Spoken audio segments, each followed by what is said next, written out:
Good morning. This is JC, St. Louis's oldest living hippie, and I just wanted to make you aware, if you haven't already seen the news or seen it on TikTok or somewhere, we are now performing airstrikes on Iran.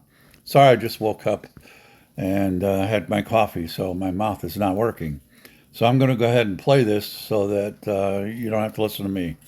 This morning to the attacks on Iran and the decision to carry out this strike. ABC's Jay O'Brien is in D.C. tracking that reaction. Good morning to you, Jay. Janae, good morning to you. We just got some breaking news. I just got another source texting me moments ago saying that a group of top congressional leaders in the so-called Gang of Eight were briefed prior to these strikes by Secretary of State Marco Rubio. There was also another behind closed doors Gang of Eight briefing earlier this week on Tuesday. Remember, just hours before the State of the Union, and top Democrats emerged from that.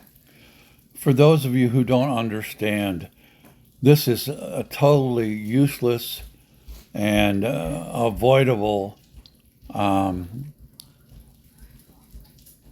war, if it turns into one, or strike on Iran, because it's very simple. In 2016, when he became president, Trump destroyed the nuclear treaty with Iran. We had one and it was working.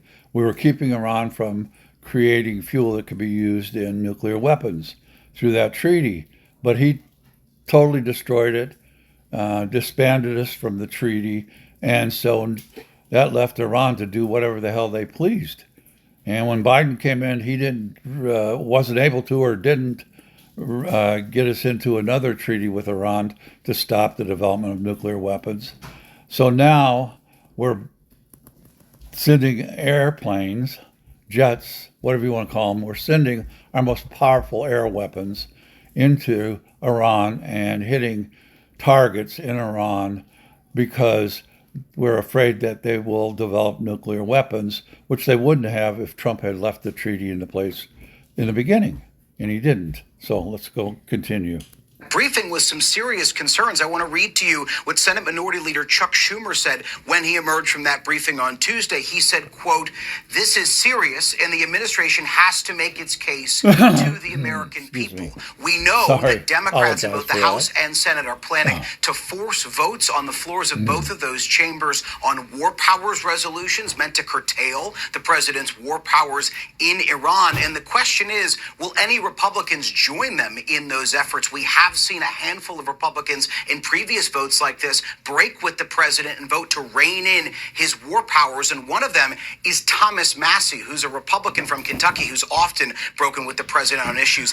He posted this morning, I want to read to you exactly what he said. You see it there on your screen, that these are, quote, acts of war unauthorized by Congress. There are some lawmakers who met with President Trump in the White House days ago on Thursday, a group of Republican senators. And in that group was Senator Lindsey Graham, who's long been hawkish on Iran. We're also hearing from him this morning. I want to give you his reaction. Graham said, quote, "This is, quote, the end of the largest state sponsor of terrorism is upon us." And he says this will lead to, quote, freedom for the long-suffering Iranian people. No, it won't. It'll lead to the death of American soldiers.